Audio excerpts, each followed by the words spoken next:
Hey everyone, in this lecture we are going to continue our discussion about the iterations, and you may feel, oh boy, iteration has been so hard, and I agree with you, and iteration is probably one of the hardest topic in this course, and we'll just hang in there and do practices and try to challenge yourself and make sure that when you are watching the videos and you code with me, okay? If you just watching me typing the code and then I can do the work I want to do really fast. But if you just take this and down to your machine, open your PyCharm and do that with me, and you may find that it may take longer than you think. And this practice time is really necessary.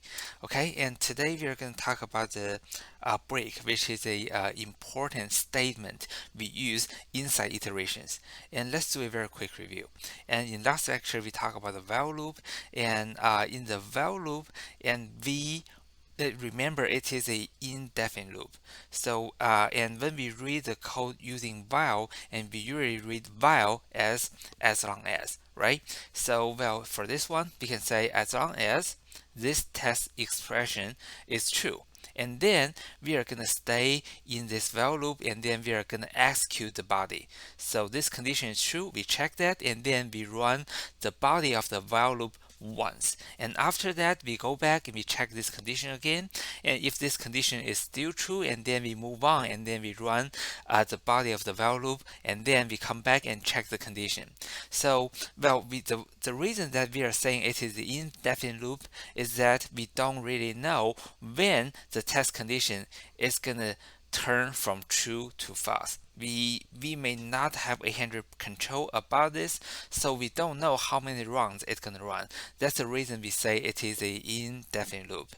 And another thing is, well, after you finish running all the rounds of the while loop and without any issue, and then we can move on and do an else. Well, again, for the else, sometimes it can be really handy, but well, for some programmers, especially some programmers who are doing Python and also something else, the whiles can be a little bit confusing. So personally, I don't recommend you to use the else branch a lot after the iterations. But from time to time, you are going to see people write the code this way. Okay, and today we move on and we want to have a little more discussion about the definite versus indefinite loop, and then we move on and talk about the break statement. So, well, for the definite loops, well, for the definite loops, we have seen two different types. The type one is we want to iterate through a range, and then by specifying the range, and then we know how many iterations we are going to do, right? And then another thing we have is we want to visit a string character by character. So those are two types of the for loop that we have learned so far. Well, let me move to PyCharm and show you some of the code. Okay. Let me create a new file, and day 11 I'm deleting everything. So well, for the for loop, say we want to do a for I in range, say from 10 to 21, and then we print I, for example. Well, and you should understand this code, and we created a range from 10 to 21, and 10 is included, 20 is excluded. So in this range, we really have the numbers from 10 to 20. And then for each of the number we visit, and then we just print this number, right? So if we run this code, we are gonna see the numbers from 10 to 20. Well, and this is the first type of the iteration. Another type of the iteration is we can do a for I, say for char in a string. So I call that my string, and then I don't have the my string defined yet, so I'm gonna have a red line, but no problem. I can define my string. My string equals uh, working on Friday night is not cool. Okay, so well, and then I define string on my string, and then I'm using the iteration to visit all the characters in this string one by one, from the very beginning to the very last. And then what I'm doing is I'm printing the character and visiting. So if I want to run this code, and you can see I'm visiting the characters of the string one by one, and then for each of the character, I grab that, I print that, and then, well, I move on to the next character. And if you don't like the fact that we are printing only one letter at each time and then do a line break, and well, I can do comma and equals empty string. So in this way, I'm not doing a line break after each of the letter being printed. So if I run this code again, and you can see I'm printing out content in one line, right? Okay, and then probably eventually I want to a line break here just to add a line break at the end of the line. Okay, and another way that we can visit all the characters one by one is how about we create a index I. So we want to do for I in range of the length of my string. Okay, and in this way, I'm not using the for char in my string. I'm using the I as the index, and then I'm print say visiting index, and then have character colon, yes, like this. So and then I do a format, and the first thing I want to plug in is the I, and the second thing is the character I can visit with the index I. So that is my string with the index I, right? So well, for each of the letter or each of the character I'm visiting, I'm printing the index, and then I'm printing the character I'm visiting with that index. So the first value I'm going to plug in will be the index I, and the second I'm going to plug in will be the character I can visit with the index I. So well, remember for the square brackets, that's for visiting a member with a index, right? So let me run this code. Okay, and say visiting index 0, and then we have character W. So that's the W here. And visiting the index 1 and have the character O.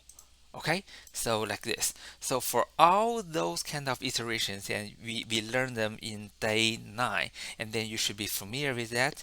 And let's move on and talk about the indefinite loop. So for the indefinite loop, well, usually they are controlled by a condition. Well, a condition which will give you either a true or a false. Well, usually they are very useful when you are when you check a condition and decide if you want to go for another round or it's the time to stop. Or if you want to ask for a input from the user, and if the user doesn't give you the right input yet, and then you just ask the user to give you another thing. So you validate the user's input. If it's invalid, and then you ask again. If it's invalid, you ask again. So you keep on asking this until the user gives you a valid input. So for both of the cases, well, it's gonna be some number of the iterations, but how many iterations you are gonna run is beyond your control. Okay, well, here is another example. This was several years ago when I went to Montana for a trip, and then I went to a trail. Well, I went there really early in the morning, but when I came back to this parking area, well, by the way, this is the only parking area in the middle of the mountain, well, in 30-40 miles. Okay, so this is really a popular place because that's the trailhead of several really amazing trails, and you really have to come very early to have a parking space. Well, I came there early, and then when I finished hiking, I went back at 11, 12, 8, 12, and then well, I saw this. Well, you see, the parking area is already full. But if you see, you count 1, 2, 3, 4, 5, 6, 7. I count at least 7 cars. What are they doing? They don't have a parking lot yet. Well, but they don't want to leave either, right? So they just drive around and around. So what are they looking for? They're looking for someone to leave. Okay, so well, you can consider this as an indefinite loop because they just drive the car around. And how many rounds are they gonna drive until they have a parking lot available? And the answer is we don't know, right? Well, they have to drive and hope they are lucky.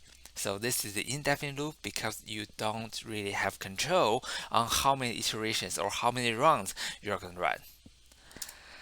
Okay, well, let's see some example of about the definite loop and versus the indefinite loop. And usually, well, if it's usually that's easier for you to write a definite loop than a indefinite loop. And why do I say so? Well, in day 10 exercise, you may already feel this way. Say, well, I want to rewrite this part of the code with a while loop. And how do I do that? The very first thing is I want to define I equals 0 because well in this for loop I don't have to tell where I is going to start because by default this range starts from 0, so I don't need to tell Python where to start the value I. But if I'm doing a while loop, I do need to do so. And then I have to do while I smaller or smaller than the length of my string. Okay, so this part is the same, and I can grab this line. This line will be the same. I'm still doing the same thing. And after that, I want to do, very important, I plus equals 1. That is to increase the value of the I by 1. Okay, and then I want to do a line here to separate those two variants. And then let me run this. Okay, this one is the separating line, and you can see this is the first variant and this is the second variant, and they produce exactly the same output. But why do I say, well, doing the same task with a indefinite loop it's going to be usually be harder? Well, see, well, I have to initialize the I value by myself. Well, in the for loop, I don't have to do that. And then, well, I have to increase the value of the I by myself too. And usually people may forget this, and then if you forget this part, you will get stuck in a infinite loop. The iteration will never finish. Okay, so well, you have to do 1 and 2 extra lines. Well, even though those 2 lines are small, it's quite easy to miss them. And if you miss them, and then well, you may have bugs or your program just never finishes.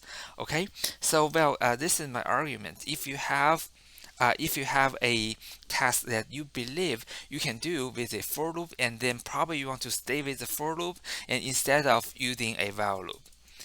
Well, and this is an example. Say, well, if we want to ask the user to give me a number, and then we ask user to type in that number. Well, say if the user give us a 10, for example, and then this means the user in right now in well the immediacy the user will give us 10 different numbers, and then what we need to do is we add them all together and then divide it by 10, and then we get the average. Okay, so well, the very first thing is we want to do n equals the, oh, let me show you this one first. So well, this is how this program runs.